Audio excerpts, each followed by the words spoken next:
We have more for your ears only. I'm Catherine Herzog. I'm David Alpern with this quote from the news. There is a tyranny of the mob that has taken hold here, something that can be hard to stop once it's been unleashed.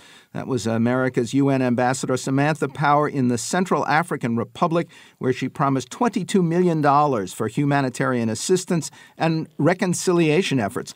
Also last week, 4 members of the U.S. military were wounded when gunfire hit their planes on an emergency mission to embattled South Sudan. Now this.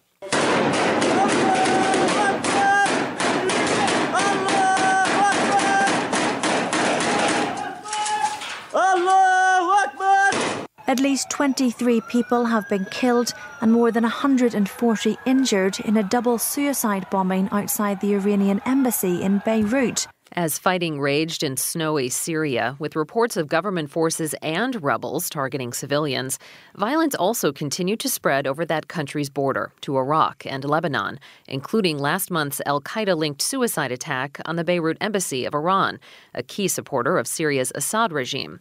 In a way, that put Tehran and Washington on the same side in opposing the most radical, most powerful rebel forces. And Syria was only one example of Mideast nations where early uprisings against long-entrenched dictatorship, the so-called Arab Spring, fell short or stalled completely, including the return of military rule in Egypt and the continued dominance of battling warlords in Libya.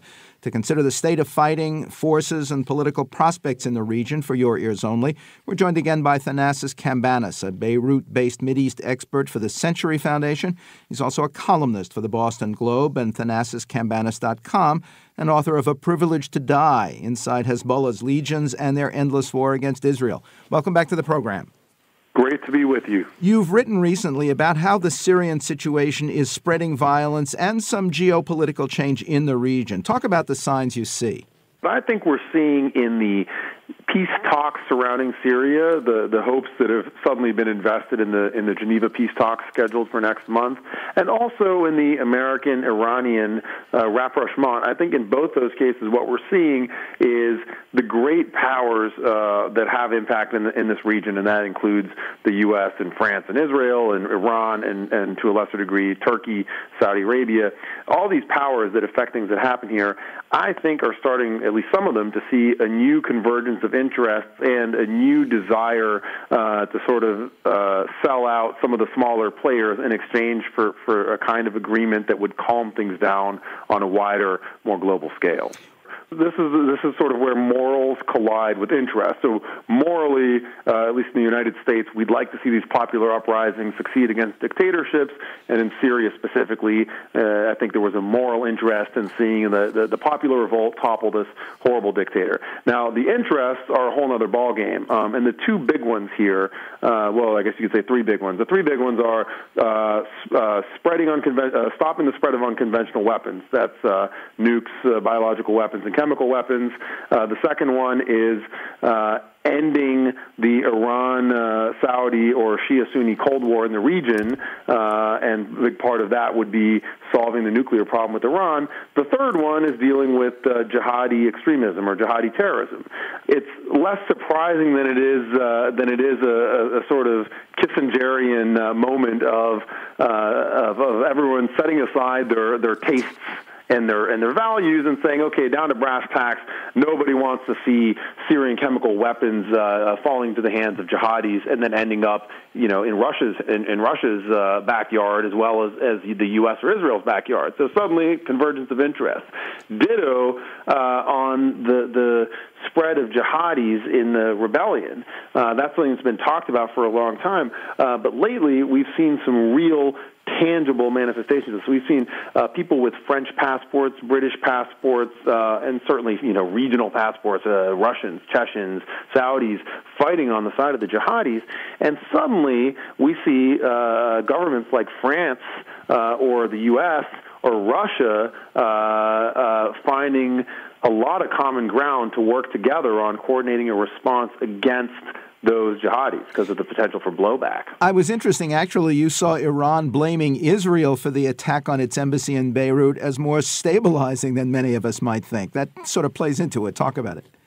Well, so the worst case scenario in a place like Lebanon is that when the spillover from the conflict next door starts to hit home, that parties that are killing each other in Syria begin to kill each other here, and if they were to do that here or in Jordan or in Turkey, we'd have a real major regional war. So on the Syrian side of the border, we got Sunni jihadis fighting against Hezbollah troops. If they start fighting openly here with all their resources, it's a catastrophe for Lebanon. So when the bomb goes off in the Dahiyah, in the heart of Hezbollah's security zone, sort of not their backyard, on their front doorstep, they have two choices. They can try and keep things calm, or they can escalate. Now, in my view, when they say Israel did it, when that honestly beggars the imagination, right? It's the most likely and most plausible culprit here are the Sunni jihadis who've been fighting them day in, day out on the other side of the border. But if they point their fingers at those Sunnis, it gives incentive to their own supporters to strike back against Sunnis here. So instead, they turn to the old traditional standard enemy. It buys a lot of breathing space when they do this.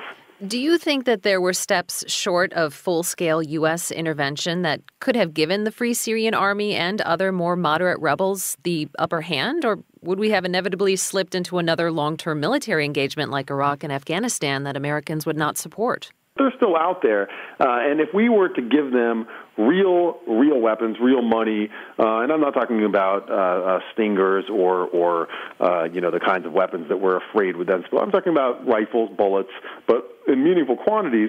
If we did that, at the least, it would serve our interest in not seeing the jihadis dominate the rebellion, and at best, it would give us some influence at some point of entry to affect the positions of the rebellion. Today, there is literally no one in the uprising who cares what we have to say about anything from the smallest to the largest policies. We talked about the failure of the Arab Spring, but you talked to a lot of people who did see some successes in the development of many grassroots organizations that could be a kind of seedbed for a more coherent civil society. Talk a little about that. All right, so it might be a bit of a Pyrrhic victory in the sense that that the old regimes seem to be either winning, as in Syria, or having made a really vituperative comeback, as they have in Egypt. But the good news, as it exists, is that literally millions of people who had been worked over for generations to be turned into submissive non-citizens, but sort of subjects with a completely passive worldview, have broken free of that and have started taking a lot of sustained initiative against overwhelming odds.